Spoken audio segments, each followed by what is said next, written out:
ในวันที่ 11 สิงหาคม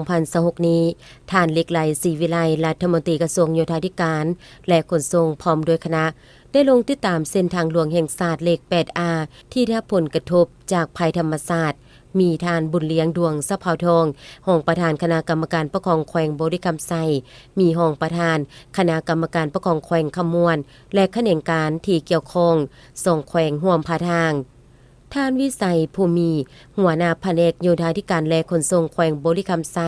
รายงานสภาพความเสียหายของเส้นทางหลวงแห่งชาติทั้งหลวงท้องถิ่นขัวโทและระบบตานเจือนที่ได้รับผลกระทบจากสภาพดินฟ้าอากาศที่มีฝนตกหนักและพายุพัดผ่านอย่างต่อเนื่องในระยะเดือนมิถุนาหาเดือนสิงหาคม 2026 ผ่านมาเส้นทางหลวงแห่งชาติเลข 8A ได้รับผลกระทบเกิดขึ้น2ครั้งใหญ่คือครั้งที่1ระยะวันที่ 14-16 กรกฎาคม 2026 มีน้ำกัดเซาะหน้าทางและห้องระบายน้ำ2จุดใหญ่อยู่ระยะกิโลเมตร35บวก800ผู้ผามานและกิโลเมตร43บวก600ผู้ให้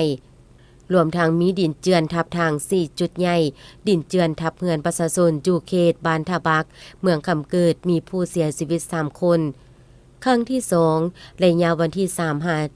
3-4 สิงหาคม 2026 เกิดดินและหินก้อนใหญ่เจือนทับถมหน้าทางระยะผู้ผามานจำนวน9จุดยาวประมาณ400เมตรน้ำกระเซาะหน้าทาง7จุดห้องระบายน้ำเสียหาย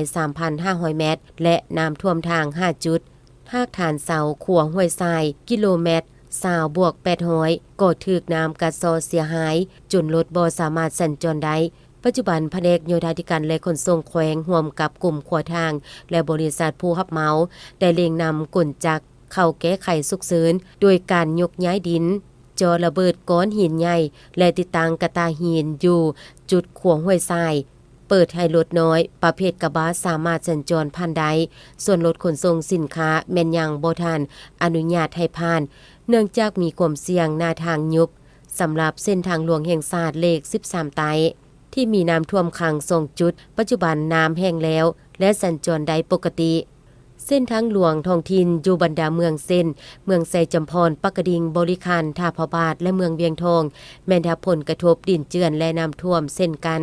ซึ่งบางเส้นทางยังบ่สามารถประเมินผลกระทบได้เทื่อ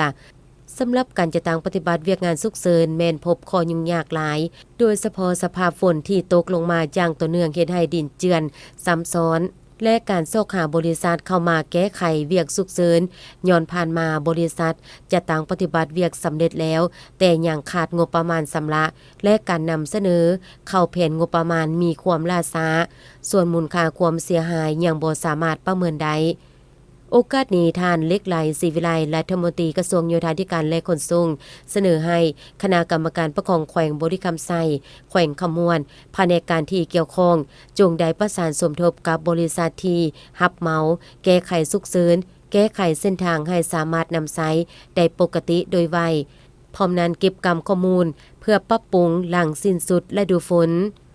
เส้นทางเลข 8A เป็นเส้นหลักในการจราจรสินค้าระหว่างประเทศจากสาธารณรัฐประชาธิปไตยประชาชนลาวออกสู่สาธารณรัฐสังคมนิยมเวียดนาม